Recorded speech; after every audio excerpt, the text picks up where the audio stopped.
تو پہلی چیز یاد رکھیے، جب یہ ہو جائے، خسوف ہو جائے، سورج اور چاند گہن ہو جائے، تو سب سے پہلا کام کرنا ہے نماز پڑھنا ہے، اور یہ نماز پڑھنا سنت موقدہ ہے، یہ نماز پڑھنا سنت موقدہ ہے۔ لیکن کتنی افسوس کی بات ہے، سورج و چاند گہن ہوتے جا رہے ہیں، صدیوں سے مسلمان دیکھتے جا رہے ہیں، نبی اکرم صلی اللہ علیہ وسلم کہہ رہے ہیں کہ اس میں نماز پڑھو، آپ نماز کو ایسے بھاگے، روایت میں آتا ہے جیسے قیامت قائم ہونے والی ہے، آپ نماز کو روایت میں آتا ہے ایسے بھاگے، راوی کہتے ہیں کہ آپ کی چادر چھوٹ گئی تو اس کو آپ گھسیٹتے ہوئے مسجد کی طرف بھاگے، راوی کہہ رہے کہ ہم پیچھے بھاگے، ہم کو ڈر ہوا نبی کی گھبراہٹ دیکھ کر، آپ کی تیزی دیکھ کر کہ آپ چادر گھسیٹتے ہوئے مسجد کی طرف بھاگ رہے ہیں، ہم کو گھبراہٹ ہوئی کہ قیامت تو قائم نہیں ہو گئی، اور اللہ کے رسول نماز پڑھی۔ تو یہ سنت موقدہ ہے، اور ہمارا حال کیا ہے؟ ایک تو وہ لوگ ہیں جو بدعقیدگی مارے جا رہے ہیں، اب بلائیں، طوفان، آندھی، یہ تو کوڑی، چیتی، منکا، تاگا، موتیوں کے پیچھے پڑے ہوئے، اور دوسرے لوگ وہ ہے کہ آج اپن دوربین سے دیکھیں گے بس۔ ٹھیک ہے بھائی، دیکھو سائنٹیفک مشاہدہ بھی ٹھیک ہے، لیکن اصل چیز جو کرنا ہے اسلام بتا رہا ہے وہ کیوں نہیں کر رہے ہو؟ دیکھیں اسلام جہاں گائیڈ کرتا ہے وہاں ہم کو نہیں سننا ہے، اور جہاں کوئی گائیڈنس اسلام نہیں دے رہا ہے مطلب چھوڑ دو، وہ عمل میں ہم اپنے طریقے ایجاد کرتے ہیں۔ ارے سوچو ذرا، نماز کی طرف جاؤ، پھر نماز سنت موقدہ ہے۔ آئیے اس تعلق سے روایتیں دیکھتے ہیں، صحیح بخاری کی روایت ہے، نبی اکرم صلی اللہ علیہ وسلم کے تعلق سے آتا ہے، کیونکہ مغیرہ بن شعبہ رضی اللہ عنہ فرماتے اور کہتے ہیں رسول اللہ صلی اللہ علیہ وسلم نے فرمایا، شمس اور قمر اللہ کی نشانیاں ہیں، سورج اور چاند اللہ کی نشانیاں ہیں، اور یہ دو نشانیاں ہیں، اور ان کو گہن کسی کی موت یا حیات کی وجہ سے نہیں لگتا، چنانچہ جب تم انہیں اس حالت میں دیکھو گہن کی تو اللہ تعالیٰ سے دعا مانگو اور نماز پڑھو حتیٰ کہ گہن کھل جائے۔ تو گہن کے ختم ہونے تک کیا کرنا ہے مجھے اور آپ کو؟ نماز پڑھنا ہے۔ شروع ہو گیا تب سے شروع کرنا ہے تو ختم ہونے تک، ٹھیک ہے، یہ کرنا ہے۔ دوسری روایت ہے، یہ بھی بخاری کی روایت ہے، ایک روایت میں یہ الفاظ ہے جو بخاری کی ہے، جب تم انہیں دیکھو تو فوراً نماز کی طرف لپکو، فوراً نماز کی طرف لپکو، ٹھیک ہے، پڑھنا چاہیے۔ اب لیکن بہرحال بے نمازیوں کو کیا بولوں میں، فرائضی چھوڑے ہوئے ہیں تو اب یہ تو ایک ظاہر سی بات ہے، فرض نماز نہیں، ٹھیک ہے، نماز کی عادت ڈالو، فرائض، موقدہ، سنن، نوافل اہتمام کرو میرے بھائی، تو نماز پڑھو، تو نماز کی طرف بھاگو، ٹھیک ہے۔ تو آپ یہاں ان الفاظ سے علماء لکھتے ہیں یہ سنت موقدہ ہے اس وقت نماز کو پڑھنا، تو لہٰذا ہم کوشش کریں، لیکن آج افسوس کی بات ہے یہ نماز ہو ہی نہیں رہی ہے، اور اگر کوئی پڑھ رہا ہے تو لوگ بولے دیکھو نیا دین لائے، نیا دین نہیں لائے بھائی، یہ تو اصل دین ہے ہمارا، یہ تو ہمارے نبی کی سنت اور آپ کا طریقہ، مبارک طریقہ یاد رکھیں۔ چلیے آگے بڑھتے ہیں، ٹھیک ہے۔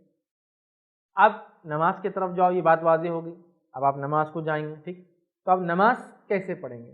تو اس کے نماز پڑھنے کے طریقے میں جو چیز ہم کو واضح ملتی وہ یہ ہے کہ اس نماز کے اندر، یہ نماز عام نماز تھوڑی سی ہٹ کریں، اس نماز کے اندر 2 رکوع ایک ایک رکعت میں ہوں گے، مطلب 4 رکوع اور 4 سجدوں سے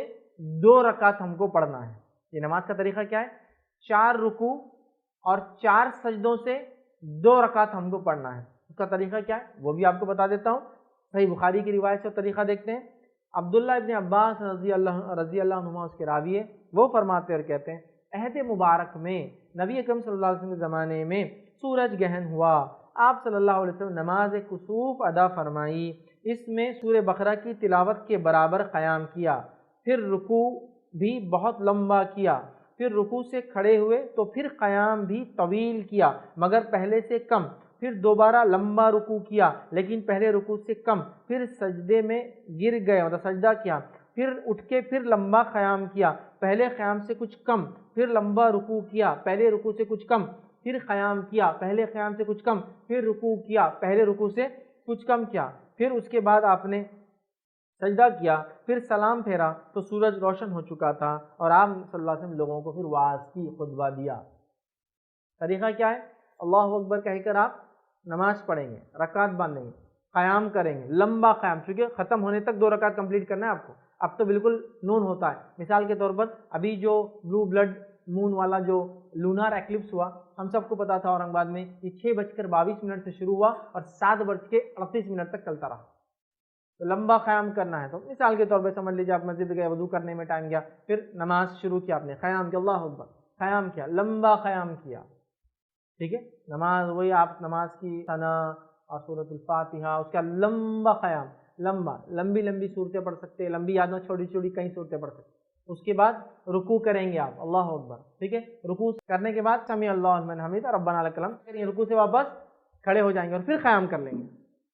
سمجھا؟ یہ نماز میں اللہ اکبر، قیام، رکوع کے بعد پھر سمیع اللہ لمن حمیدہ ربنا لک الحمد، پھر لمبا قیام، لیکن پہلے قیام سے کچھ چھوٹا، سب سے پہلا قیام سب سے لمبا، تھوڑا چھوٹا، اس کے بعد پھر رکوع، یہ رکوع بھی بہت لمبا لیکن پہلے رکوع سے کچھ چھوٹا، پھر یہ دوسرے رکوع کے بعد آپ کھڑے ہوں گے سمیع اللہ لمن حمیدہ ربنا لک الحمد، پھر اللہ اکبر، سجدہ، پہلا سجدہ، پھر اللہ اکبر، پھر اللہ اکبر، دوسرا سجدہ، پھر اللہ اکبر، کھڑے ہو گئے آپ، کھڑے ہونے کے بعد پھر سے قیام، لمبا قیام لیکن دوسرے قیام سے چھوٹا، پہلے والے سے، اس سے پہلے کون سا تھا؟ دوسرے نماز، اس سے تھوڑا چھوٹا، ٹھیک ہے، کیونکہ دو قیام ہو گئے نا پہلی رکعت میں، تھوڑا چھوٹا، اس کے بعد پھر رکوع، پہلے رکوع سے تھوڑا چھوٹا، ٹھیک ہے، اس کے رکوع کے بعد پھر اٹھ جائیں گے آپ، پھر سمیع اللہ لمن حمیدہ ربنا لک الحمد، پھر ہاتھ باندھ لیں گے، پھر قیام، لیکن یہ تیسرے قیام سے کچھ چھوٹا،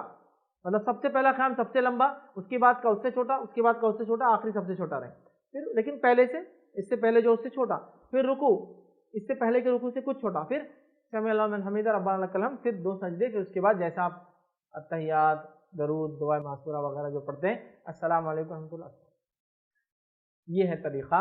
صلاۃ الخسوف اور خسوف کا، کہ تو حدیث میں کیا الفاظ ہے؟ جب تم ان دونوں کو دیکھو تو اللہ کا ذکر کرو، نماز قائم کرو۔ حالانکہ اللہ کے رسول نے سورج گہن کی نماز پڑھی، لیکن فرمایا کیا؟ جب تم ان کو دیکھو، سورج اور چاند گہن کو، تو تم کیا کرو؟ نماز پڑھو۔ تو ہم کو دونوں کے لیے نماز پڑھنا ہے، ٹھیک ہے، لیکن اللہ کے رسول نے بنفس نفیس کون سی نماز پڑھی خود؟ وہ تھا سورج گہن کا، جب آپ کے بیٹے ابراہیم رضی اللہ عنہ کا انتقال ہوا۔ سمجھ گیا بات کو؟ تو بہرحال یہ ہوا۔ اس کے علاوہ 3 رکوع اور 4 رکوع کے تعلق سے بھی روایتیں ملتی ہے۔ 2 رکوع، 3 رکوع اور 4 رکوع سے ایک ایک رکعت، سمجھ رہا؟ مطلب پہلے 2 رکوع کا میں نے طریقہ بتا دیا، مطلب ٹوٹل 2 رکعت میں 4 رکوع ہوں گے۔ اس کے بعد دوسرا طریقہ 3 رکوع والا ہوگا، ٹوٹل کتنے رکوع ہوں گے؟ 6 رکوع ہوں گے۔ اسی طرح ایک روایت کے اندر 4 رکوع ہے، مطلب ٹوٹل ملا کے ہو جائیں گے 8۔ ایک رکعت میں 2 رکوع، ایک رکعت میں 3 رکوع اور ایک رکعت میں 4 رکوع تک کا یہ عمل ثابت ہے۔ ایک رکعت میں 1 رکوع اور ایک رکعت میں 5 رکوع، یہ دونوں روایتیں ضعیف ہے، ٹھیک ہے۔ ایک قیام جب 2 رکعت پڑھتے ہیں نا اس میں، تو ایک اس میں 1 رکوع والی بھی روایت آتی ہے لیکن وہ ضعیف ہے، اور ایک روایت میں الفاظ ہے آپ نے 5 رکوع بھی کیے ایک ایک قیام میں، تو لیکن یہ بھی ایک ایک رکعت میں، یہ بھی روایت ضعیف ہے۔ جو زیادہ صحیح اور راجح علماء کا قول ہے وہ یہ ہے کہ 2 رکوع والا زیادہ مضبوط ہے، اس لیے کہ یہ صحیح بخاری کی روایت ہے۔ اسی طرح جو 3 رکوع اور 4 رکوع، وہی بتا دیتا ہوں میں آپ کو، صحیح مسلم کی روایت ہے، جابر رضی اللہ عنہ سے روایت ہے، وہ کہتے ہیں عہد رسالت میں سورج گہن ہوا تو آپ صلی اللہ علیہ وسلم نے 2 رکعتوں میں 6 رکوع اور 4 سجدے کیے، سجدے نہیں بدلیں گے۔ 2 رکوع 4 رکوع والی نماز میں مطلب ایک رکعت میں 2 رکوع میں بھی 2 سجدے ہی ہیں، 3 رکوع میں بھی 2 سجدے ہیں، اور 4 رکوع میں بھی سجدے نہیں بدلیں گے، خالی رکوعوں کا مسئلہ ہے، اور رکوع جتنے ہوں گے قیام بھی اتنے ہوں گے، یاد رکھیں، رکوع جتنے ہوں گے قیام بھی اتنے ہوں گے، یہ بات یاد رکھیں، ٹھیک۔ تو آپ نے 6 رکوع سے پڑھایا 2 رکعت۔ ایک دوسری روایت میں عبداللہ ابن عباس رضی اللہ عنہ فرماتے ہیں، صحیح مسلم کی روایت ہے، نبی اکرم صلی اللہ علیہ وسلم 2 رکعت 8 رکوع اور 4 سجدے سے پڑھائی، سمجھ گیا؟ تو ایک رکعت میں 2 رکوع، ایک رکعت میں 3 رکوع، یا ایک رکعت میں 4 رکوع تک کیا جا سکتا ہے، لیکن زیادہ بہتر جو علماء لکھتے ہیں وہ 2 والا ہے، کیونکہ وہ صحیح بخاری کی روایت ہے، اور 2 بہتر ہے بہرحال، لیکن کوئی 2 سے زائد 3 اور 4 بھی کرنا ہے تو کر سکتا ہے، لیکن 1 اور 5 والی دونوں روایتیں یاد رکھی ضعیف ہے۔ تو پتہ چلا خسوف اور خسوف میں رکوع 1 سے زیادہ ہوں گا، مطلب 2 رکعت میں، مطلب ایک رکعت میں 2، 3 یا 4 ہوں گے، یاد رکھیں، ٹھیک ہے۔ سیکنڈ رکعت سے ویسے ریپیٹ ہوں گی، تو 2 رکوع کی پہلی رکعت مطلب 4 رکوع اور 4 سجدے ہوئے، 3 رکوع کی پہلی رکعت مطلب 6 رکوع اور 4 سجدے ہوئے، اور 4 رکوع کی پہلی رکعت مطلب 8 رکوع ہوں گے ٹوٹل اور 4 سجدے، تو کوانٹٹی آف سجدے نہیں چینج ہوں گے، سمجھ گیا؟ میں سمجھتا ہوں تو یہ آپ کر سکتے ہیں چاہے تو، اور 1 اور 5 کی روایتیں دونوں ضعیف ہے، تفصیلات میں نے اس کی بھی آپ کے سامنے، ٹھیک۔ اب ہر قیام کے بعد رکوع اور ہر رکوع کے بعد قیام ہوگا، اور قیام کے اندر یاد رکھیے قرت ہوں گی، مطلب جب بھی رکوع سے اٹھیں گے تو قیام ہوگا، اور قیام ہوگا تو پھر خیرت ہوں گی، اس بات کو آپ یاد رکھیے، آپ کو خیرت کرنا ہے۔ اور امام مالک اور امام شافعی اور امام بخاری رحمہ اللہ 2 رکوع والی روایت کو زیادہ ترجیح دیتے ہیں، وہ کہتے ہیں یہ زیادہ ترجیح ہے، زیادہ بہتر ہے کہ آپ 2 رکوع والی پڑھیں، حالانکہ 3 اور 4 کی بھی بہرحال روایتیں ہم کو ملتی ہے۔